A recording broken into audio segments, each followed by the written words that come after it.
Viens nous faire entrer dans ton mystère de salut et viens opérer sur la terre des hommes les libérations radicales dont chaque individu et chaque nation, chaque peuple de la terre a besoin.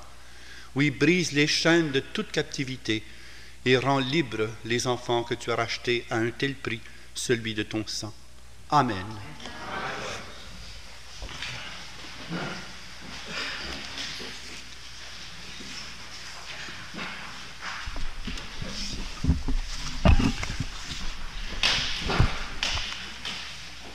Il y a eu une interruption assez prolongée depuis notre dernière rencontre et j'aimerais peut-être juste situer la question pour que nous puissions aborder, disons,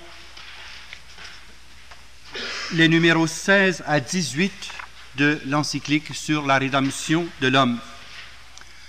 Vous avez pu voir vous-même par votre expérience en évangélisation combien l'attente des hommes est grande, combien la soif de vérité et d'amour est profonde dans le cœur de l'homme.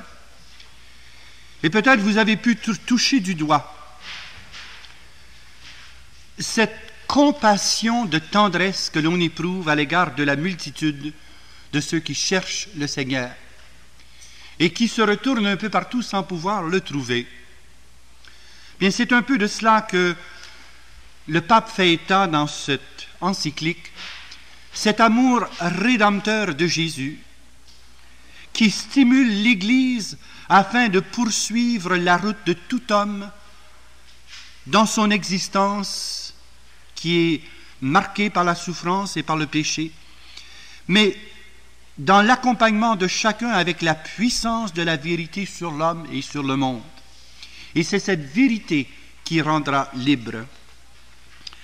Et le pape, en soulignant le mystère de l'incarnation, nous montre que lorsque le Christ a assumé en lui la condition humaine, il s'est uni à chaque homme. Il a assumé tout l'homme, tout dans l'homme et tous les hommes. Et s'il est venu, c'est précisément pour que l'homme jouisse de la vraie libération qui seule peut venir de la croix. Au numéro 15, le pape nous indique quelle sera l'orientation de la réflexion pastorale de l'Église. Et il dit « L'homme est et devient toujours le chemin de la vie quotidienne de l'Église. » C'est l'homme qui est la préoccupation de l'Église, beaucoup plus que les structures, beaucoup plus que les institutions. Car si l'homme, dans son cœur, découvre le Christ Jésus, et si l'Église va à la rencontre de l'homme pour lui parler du message de l'homme-Dieu, alors l'humanité elle-même pourra se donner les structures, les institutions et toutes les formes de vie qui reflèteront le mystère libérateur de Jésus-Christ. Et dans ce numéro 15, le pape se sert surtout de ce concept d'aliénation qui est très cher, comme on le sait, à l'idéologie communiste. Mais ce qui arrive, c'est qu'il prend l'idéologie de Karl Marx par les pattes, puis lui tape la tête sur le ciment, dans le sens suivant que l'homme ne s'aliène pas dans la mesure où il s'approche de Dieu. L'homme s'aliène vraiment quand il devient lui-même soumis à l'ensemble de ses découvertes de ce qu'il appelle son progrès technologique. La véritable aliénation de l'homme contemporain vient de sa dépendance radicale à l'égard de tout ce qu'il a créé. Juste un petit exemple qu'on vit très facilement. Quand il manque d'électricité, voyez comment on est vulnérable. Hein? On s'est organisé dans une société hautement technologique à se pourvoir d'électricité, donc de chauffage électrique, donc de poêle électrique, donc d'éclairage électrique. Mais que le pouvoir manque donc 3 ou 4 jours en plein hiver. Il n'est pas organisé. Au fond, l'homme s'aliène sans même s'en rendre compte parce qu'il devient radicalement dépendant des choses qu'il a lui-même fabriquées. Évidemment, ce que je dis là sur une petite échelle, ça se vérifie encore davantage sur le plan mondial, tout le secteur industriel s'est rendu radicalement dépendant du pétrole. Et il a suffi qu'on ferme les robinets du pétrole pour créer une panique mondiale. On s'est rendu dépendant de l'or. Et lorsqu'on a commencé à pousser le marché de l'or, en l'espace de quelques semaines, il est monté à 800 $ l'once. Alors les gens se sont précipités, espérant s'assurer une sécurité, mais ils se sont aliénés, parce que 3 semaines plus tard, il baissait à 425 $ de l'once. Donc tout cet argent-là leur a glissé entre les doigts. Ils se sont vraiment aliénés en mettant leur espérance et leur trésor dans ce que le monde matérialiste pouvait leur offrir. Or, la véritable aliénation que Jésus est venu vaincre, que Jésus est venu annuler, c'est cette aliénation de l'homme par rapport à lui-même. Il est venu l'introduire dans un rapport de tendresse et d'amour avec Dieu, son Créateur. C'était le péché qui l'a aliéné de Dieu. Et tout péché est une forme d'aliénation. Tout péché. Pas seulement que le péché du meurtre, mais tout péché, même le mensonge, est une aliénation de la vérité. Et on devient facilement victime de ces fabulations. La violence, la jalousie, l'orgueil, l'envie. Voilà autant de sources d'aliénation pour la personne humaine, car ça l'empêche d'atteindre sa plénitude d'homme. Or, Jésus est précisément venu apporter à l'homme cette plénitude dans la lumière de sa vérité et par le mystère de sa croix. Il est venu conférer à l'homme sa vraie liberté. Et c'est un peu là-dessus que nous allons peut-être échanger ce matin au numéro 16.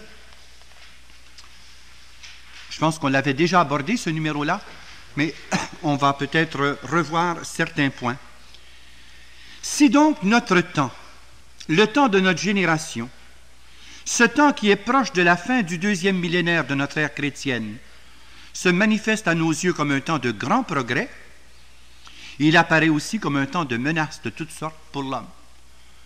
Il y a eu plus de progrès scientifiques et technologiques dans les 100 dernières années que dans les millénaires qui nous ont précédés. Donc, normalement, l'homme, la qualité de vie, normalement, la situation humaine ou humanitaire du globe terrestre devrait être 100 fois améliorée. Alors, ce n'est pas ça qui s'est produit.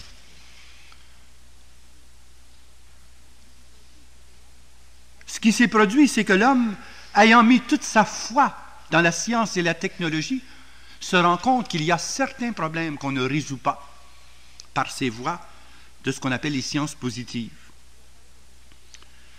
Il apparaît comme un temps de menace de toutes sortes pour l'homme. L'Église doit en parler à tous les hommes de bonne volonté et elle doit toujours dialoguer avec eux à ce sujet. La situation de l'homme dans le monde contemporain semble en effet éloignée des exigences objectives de l'ordre moral, comme des exigences de la justice et plus encore de celles de l'amour social. C'est assez étonnant,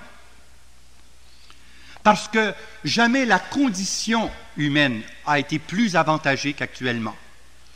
Et on dit qu'un minimum de bien-être est nécessaire pour la pratique de la vertu.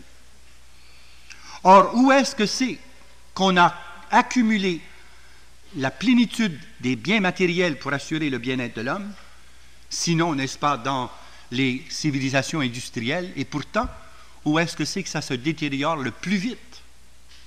Sinon, dans ces mêmes milieux. L'ordre moral a été torpillé à la base. Deuxièmement, dans une situation où on a développé considérablement toutes les institutions de justice sur le plan national et sur le plan international, jamais on n'a rencontré autant d'injustices accumulées dans autant d'institutions qui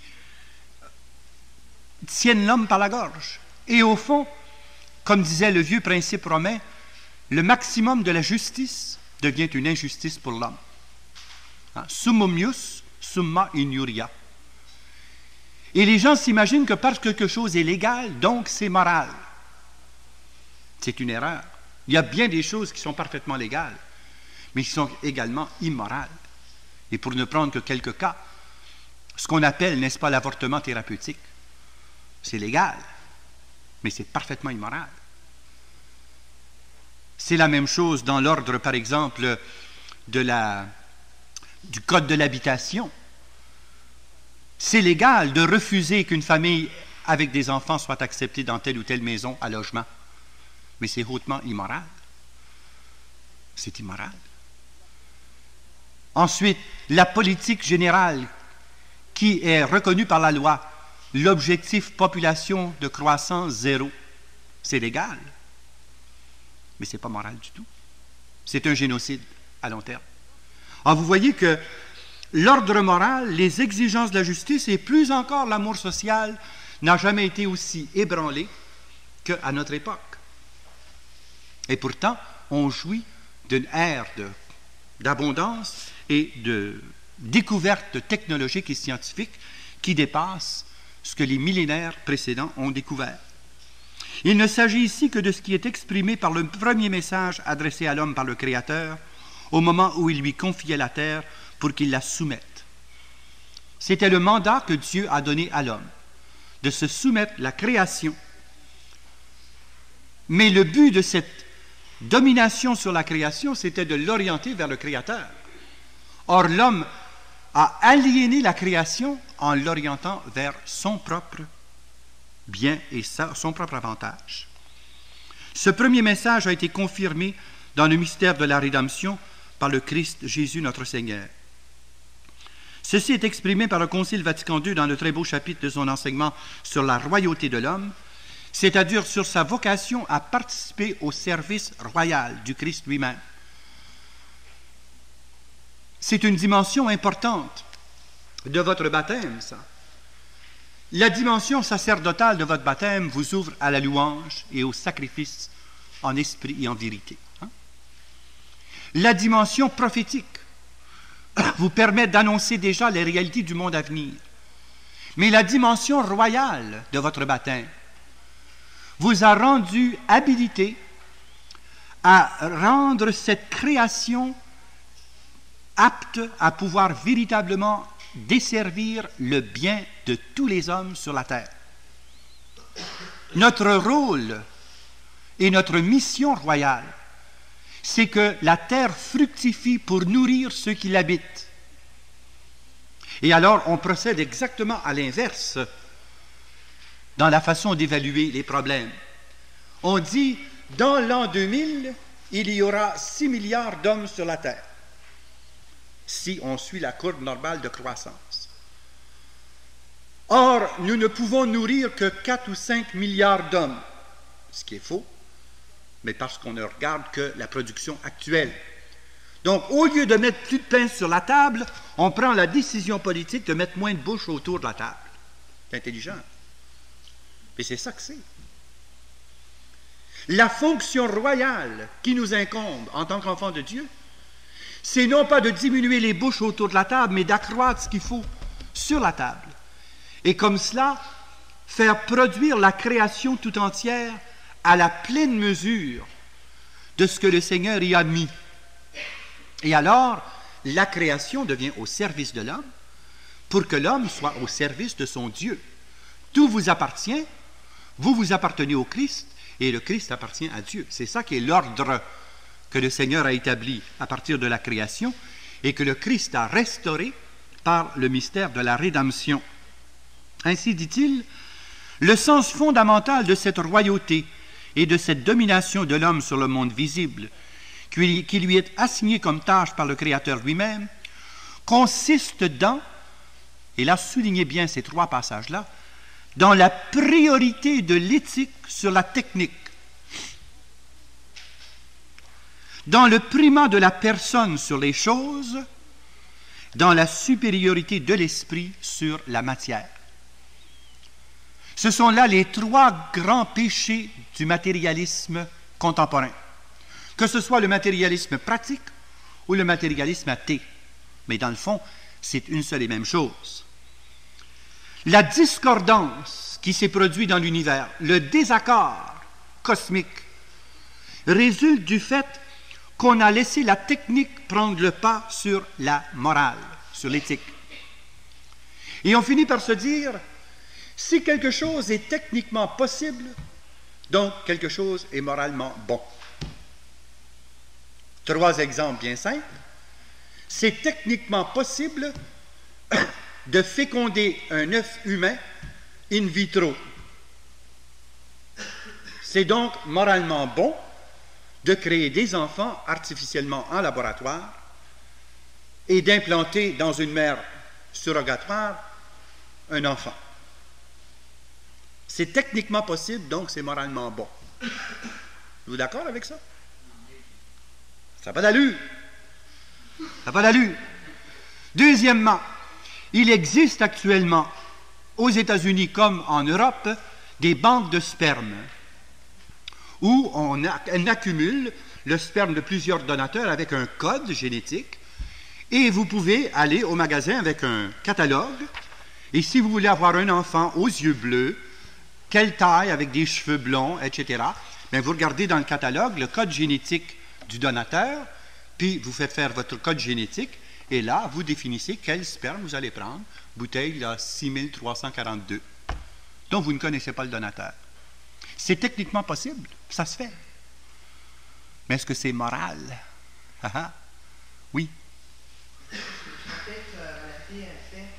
Moi, j'étais à l'université il y a 2 ans, en médecine. Puis un mois avant qu'on était rentrés, il y avait des feuillets invitant les étudiants à l'université, de leur Sperme. Puis ils me payaient 25$ l'achat. C'est ça. D'ailleurs, c'est très, très courant aux États-Unis, la plupart des universités. Maintenant, d'autre part, ils se tiennent à un quotient intellectuel, disons, qui va donner entre 110 et 125. Parce que le but, c'est l'eugénisme, d'améliorer la qualité de la race. Mais bientôt, vous pourrez aller chez Woolworth, ou vous pourrez aller chez ben oui, il y aura des comptoirs où vous pourrez choisir par catalogue le sperme dont vous avez besoin pour compléter votre propre formule génétique afin d'avoir le résultat que vous voulez. Un enfant aux yeux bleus avec un quotient intellectuel de 110 à 120, avec telle forme athlétique, etc. C'est ça qu'on appelle genetic engineering. Ça existe. On est capable d'isoler les gènes, on est capable d'isoler les chromosomes, on est capable d'isoler même les traits génétiques sur chacun des gènes. On peut même les modifier. On enlève telle caractéristique génétique, puis on la remplace par un autre. Le dernier numéro de Time Magazine porte entièrement là-dessus. Genetic Engineering. Donc, ce qui est techniquement possible, on veut nous faire croire que c'est moralement bon. Et le pape nous dit non. D'après le plan de Dieu, d'après le Créateur lui-même, la tâche qui nous est confiée consiste dans la priorité de l'éthique sur la technique, dans le primat de la personne sur les choses.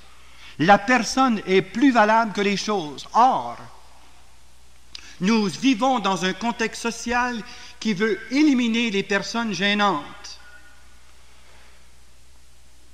On veut, par toutes sortes de méthodes, éliminer les infirmes, les êtres non productifs socialement, les handicapés mentaux, les vieillards.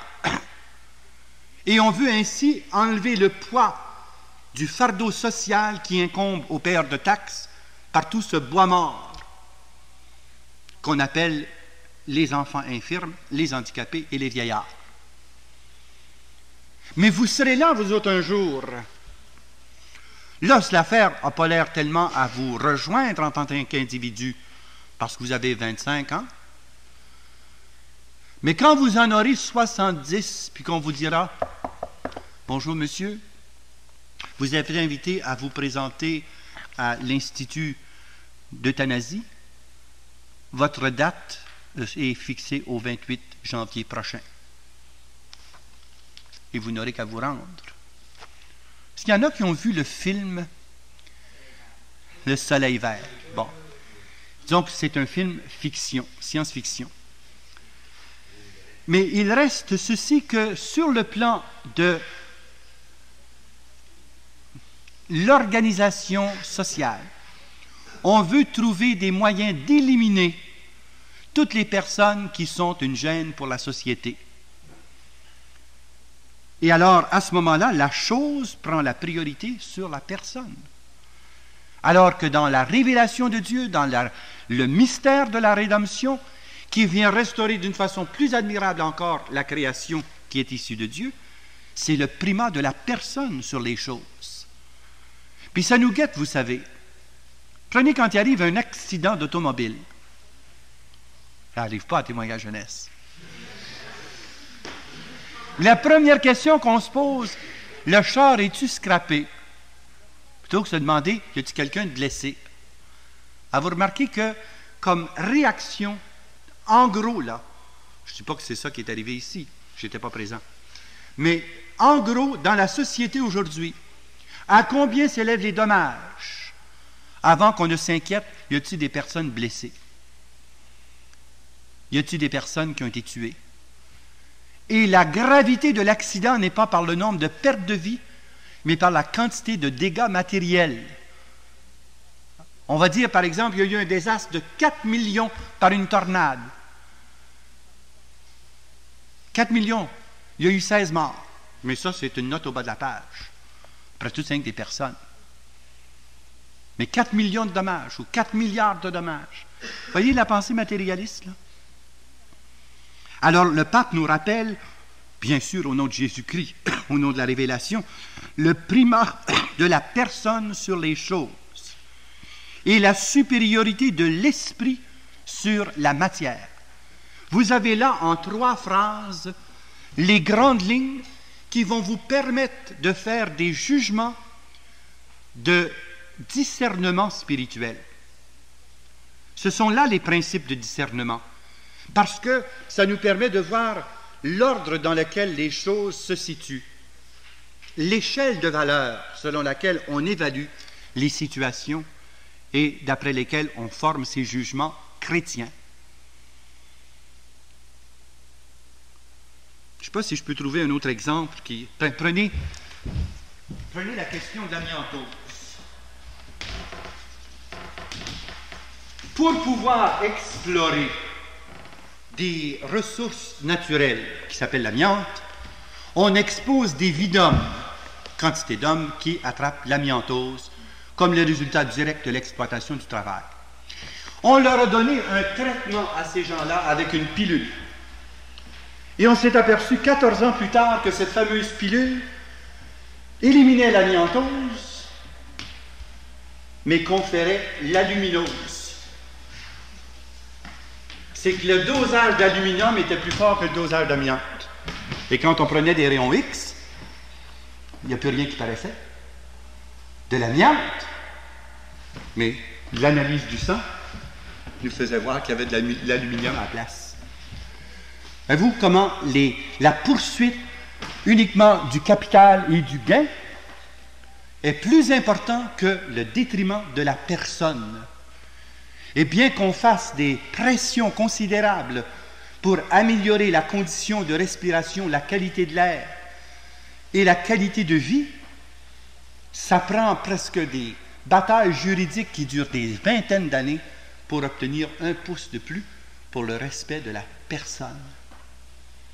Alors ce sont ces primautés de la personne sur la matière, de l'esprit sur la matière, qui deviennent les lignes de piste et les critères de discernement de l'engagement chrétien. C'est pour cela qu'il faut faire suivre attentivement toutes les phases du progrès moderne.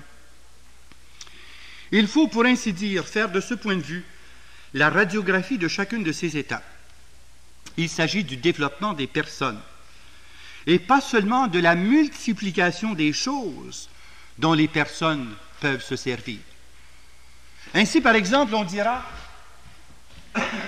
le produit national brut est augmenté de 22%. Et on déclare qu'une société prospère à partir du produit national brut. Mais en même temps, il y a un phénomène de dénatalité, de l'ordre de 4%. C'est une société en progrès, ça? Une société en régression. C'est évident que c'est en régression. Parce que la croissance qui, elle, est matérielle, a mis en péril ce qui est le plus important, qui est la vie. Et la vie, elle, est en baisse. On parle d'une amélioration de la qualité de vie au détriment de la vie elle-même. Avez-vous lu vendredi dernier la déclaration que Morgan Thaler a faite publiquement à la presse? Vous savez qu'il a maintenant une clinique qui opère à plein temps. Il fait 40 avortements par semaine. Et mettez ça au bout de 52 semaines, ça vous en donne combien? 2000 et plus. 2000 avortements, ça veut dire 2000 enfants de moins, et ça simplement pour le secteur des services. Il vient de former 6 médecins pour partager sa technique, parce qu'on a installé des CLSC à travers la province. Et bientôt, dans chaque CLSC, il y aura un spécialiste de l'avortement, et il y aura un spécialiste, n'est-ce pas, de la ligature des trompes et des vasectomies. Le produit naturel brut va évidemment monter, parce que le per capita va être moindre. Mais la dénatalité, elle, est le signe de la régression d'une nation et d'un peuple. C'est pour ça qu'il faut s'ouvrir les yeux. Et que le pape nous rappelle, n'est-ce pas, il s'agit du développement des personnes. Le plus-être, le mieux-être, la sainteté des personnes est plus importante que la multiplication des choses dont les personnes peuvent se servir. Et nous, en Amérique du Nord, qui adorons les gadgets, ben, nous risquons bien souvent de laisser le gadget prendre le dessus sur la réalité. Il s'agit moins, comme l'a dit un philosophe contemporain et comme l'a affirmé le Concile, d'avoir plus que d'être plus. Avoir plus, ça fait juste nous conditionner davantage. Mais être plus, ça nous permet le dépassement. Et si Jésus est venu sauver les hommes, il est venu offrir à notre être la communion à son être. Et l'amour, par définition, c'est l'affinité de l'être pour l'être. Au lieu d'avoir, de posséder, j'ai une femme, j'ai un mari, j'ai des enfants. C'est comme ça que les gens parlent. J'ai, je possède, je domine. T'as moins. Il n'y a pas du tout le caractère que cette personne est une réalité en soi qui est ouverte à la communion de l'amour. Et on pense qu'on est plus homme parce qu'on a plus de biens. Ce n'est pas une question de plus avoir, c'est une question de plus être. En effet, il existe déjà un danger réel et perceptible, tandis que progresse énormément la domination de l'homme sur le monde des choses, l'homme risque de perdre les fils conducteurs de cette domination et de voir son humanité soumise à diverses manières à ce monde et de devenir ainsi lui-même la manipulation, lui-même l'objet de manipulation multiforme, pas toujours directement perceptible, à travers toute l'organisation de la vie communautaire, à travers le système de production, par la pression des moyens de communication sociale. C'est incroyable comment on se laisse manipuler par tous ces moyens de pression. Et finalement, on cède sur le plan des principes parce que les pressions sociales sont trop fortes. Et les suggestions, surtout par les commandites nombreuses et hallucinantes, eh bien, finissent par détourner notre recherche des véritables biens supérieurs. C'est vraiment une situation alarmante, et laissez-moi vous donner un exemple récent. Aux États-Unis, on a établi des cliniques d'ingénieurs génétiques. Et on a commencé à multiplier des virus et on a commencé à faire du clonage sur la formule génétique de ces virus-là. On a bien pris la garde de faire des zones de sécurité. Mais les virus se multiplient à un tel rythme et présentent une telle variété de nouveaux virus inconnus que s'il fallait qu'ils s'échappent moindrement de ces êtres contaminés, là, que ça pourrait tuer une population dans l'espace d'une demi-heure. L'homme a été fasciné par la recherche génétique. Il est venu à bout de créer de nouvelles sortes de virus. Mais on ne sait pas comment les traiter, par exemple. Ils ont mis au point, et ça c'est encore la semaine dernière que je lisais ça, une nouvelle forme de bombe qui est de caractère biochimique. Alors, vous avez à l'intérieur de la dite bombe, dans la tête, là, 2 compartiments où vous avez tel type de virus ici et vous avez tel produit chimique ici. Tant qu'ils sont séparés, aucun problème. Mais une fois qu'ils rentrent en présence l'un de l'autre, libérés qu'ils sont par la tête de l'engin, ça tue le centre nerveux, le neurone central du système nerveux.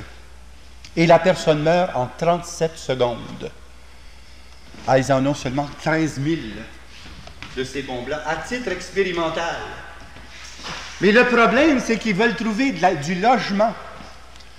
Ça fait 9 États qui refusent de loger ces bombes-là. Alors les bombes sont sur le train puis se promènent d'une place à l'autre parce qu'on ne trouve pas aucun endroit pour pouvoir les remiser. C'est là qu'on est rendu. Quand je vous parlais de la guerre ABC, là, atomique, bactériologique et chimique, ben c'est ça. Ça en est un exemple. Ça c'est la semaine passée. Voyez-vous, l'homme, en essayant de développer de plus en plus sa connaissance et sa domination sur la matière, a perdu les fils conducteurs de cette domination. Et il voit ainsi l'humanité soumise de diverses manières à ce monde et de devenir ainsi lui-même l'objet de manipulations multiformes, pas toujours directement perceptibles. Qu'est-ce que c'est qui a fait que ceci est sorti du sac la semaine passée? C'est qu'en Afghanistan, les Russes se sont servis de ces armes-là contre les Afghans rebelles. Jamais les États-Unis n'avaient déclaré qu'ils en avaient un stock. Mais là, comme les Russes ont été obligés d'avoir recours à ces armes-là pour soumettre les rebelles, et les Américains ont bien pu se rendre compte qu'ils sont passés maîtres dans l'art de l'utilisation de ces armes bactériologiques, alors les États-Unis ont reçu de l'OTAN la demande, la supplication, développer ce champ-là. Nous sommes directement menacés. Voyez-vous la pression, là?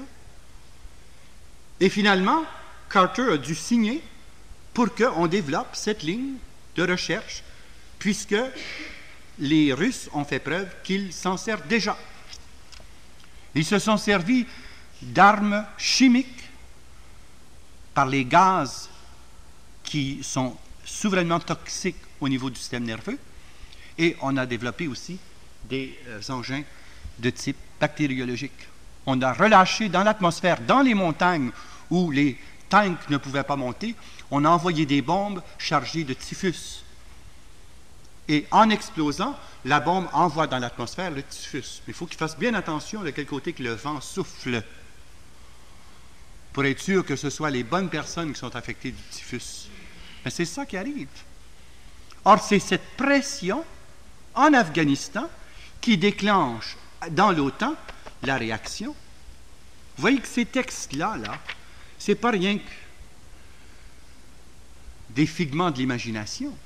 Ces textes-là nous montrent jusqu'à quel point que le pape, dans son rôle officiel de successeur de Pierre, veut précisément nous faire prendre conscience de l'ampleur des problèmes. Et que Jésus, Rédempteur, est venu précisément nous arracher à cet esclavage et à cette domination perverse. l'homme ne peut renoncer à lui-même, ni à la place qui lui est propre dans le monde visible. Il ne peut devenir esclave des choses, il ne peut devenir esclave des systèmes économiques, il ne peut devenir esclave de la production, esclave de ses propres produits. Ceci est contraire à la dignité de l'homme tel que créé par Dieu et racheté par Jésus-Christ. Or, vous savez très bien que tous ces esclavages existent et que la situation s'aggrave au fur et à mesure que l'on donne plus d'importance à telle idéologie ou à telle autre idéologie. Une civilisation au profil purement matérialiste condamne l'homme à un tel esclavage. Tout ce qui compte, c'est la production, tout ce qui compte, c'est le rendement, tout ce qui compte, c'est l'efficacité, tout ce qui compte, c'est le profit. Même si, bien sûr, cela arrive parfois à l'encontre des intentions et des principes de ces pionniers. Celui qui a inventé l'engin à vapeur n'en voyait pas du tout les applications ultimes. Celui qui a inventé le moteur à explosion successive ne savait pas à quoi ça allait aboutir. Celui qui a inventé la fission de l'atome ne savait pas où ça allait aboutir. Mais il reste quand même qu'une fois qu'on a mis à appliquer ces choses-là à plein, ce qui était plus important, c'était l'entretien de la machinerie plutôt que la santé des hommes qui s'en servaient. Prenez par exemple dans les hauts fourneaux. C'est un bel exemple. Il faut que dans les hauts fourneaux, la température se maintienne au-dessus de 4000 degrés Fahrenheit. Quand il y a une brisure à l'intérieur des fourneaux, il ne faut pas que le fourneau se refroidisse. Alors, on organise des fils d'hommes qui sont revêtus d'habits asbestos en amiante, là, puis ils vont remplacer les pierres et les briques. Mais il y en a plusieurs que ça crée un traumatisme profond. Et à chaque année, il y a des gens qui meurent dans cette opération-là. Ça ne paraît pas, ça, dans les statistiques. C'est marqué « accident de travail ». Mais pour que le haut fourneau ne baisse pas et ne risque pas de retarder la production, on sacrifie des êtres humains. Ce n'est pas les 3 enfants dans la fournaise qui chantent « Alléluia, Amen hein? ». C'est des employés dont on se fiche de la vie parce qu'il ne faut pas que les hauts fourneaux cessent de produire. Dans ce qu'on appelle les smelters, là. Bon, je ne sais pas si vous avez lu dans les journaux des 2 dernières semaines les récriminations justifiées de ce qui se passe dans les smelters, dans les fonderies. Ben voilà. Vous voyez que toutes ces choses dont nous parlons sont collées sur le vif de la réalité que nous vivons. Esclavage des systèmes économiques, esclavage de la production, esclavage de ses propres produits. Une civilisation au profil purement matérialiste condamne l'homme à tel esclavage, et cela est contraire à sa dignité d'homme. Ce problème se trouve certainement à la base du souci de l'homme qu'ont nos contemporains. Il ne s'agit pas ici de donner seulement une réponse abstraite à la question « Qui est l'homme ?» mais il s'agit de tout le dynamisme de la vie et de la civilisation. Il s'agit du sens des diverses initiatives de la vie quotidienne et en même temps des points de départ de nombreux programmes de civilisation, programmes politiques, économiques, sociaux, étatiques et beaucoup d'autres.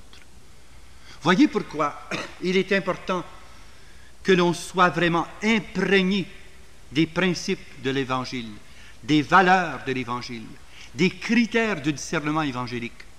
Parce que si nous voulons mettre en marche la civilisation de l'amour pour l'an 2000, et si nous voulons transformer les présentes politiques, la présente économique, les présentes situations sociales et étatiques, selon les principes de l'Évangile, il va falloir véritablement être bien identifié à celui qui est notre Maître Jésus-Christ. Parce que ces choses-là ne se changent pas facilement, veuillez me croire. Il y a une force d'inertie qui tend à maintenir en place ce qui est déjà là. Et quand vous arrivez avec des principes chrétiens qui mettent l'accent sur la priorité de l'homme par rapport au profit, ben je vous assure que ceux qui investissent dans vos compagnies vont certainement froncer les sourcils. Ça prend des gens convaincus.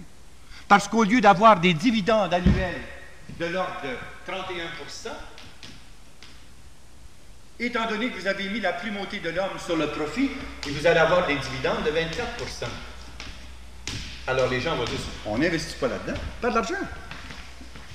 Même si vous avez été plus humain, même si vous avez été plus juste, même si vous avez apporté un plus-être et un mieux-être aux gens qui travaillent dans l'industrie, vous allez avoir le retrait de ceux qui ont mis leur intérêt au niveau du signe de pièce et voyant qu'il y a une perte monétaire, se désolidarisent et sortent du système. Voyez-vous pourquoi c'est le système coopératif qui devient le système en véritablement plus proche de la réalité? Parce que personne ne fait plus de profit que l'autre, c'est une ristourne à la fin des opérations. Mais ça, je n'entrerai pas là-dedans. Je vais juste vous signaler que c'est le corporatisme, en réalité, le système coopératif, qui reflète le plus fidèlement le type d'investissement socio-économique qui se rapproche de la justice sociale préconisée par l'Évangile. Si nous osons définir la situation de l'homme dans le monde contemporain comme éloigné des exigences objectives de l'ordre moral, éloigné des exigences de la justice et plus encore de l'amour social, c'est parce que cela se voit confirmé par des faits et des exemples bien connus qui ont déjà trouvé plus d'une fois leur écho dans les documents pontificaux, conciliaires et synodaux.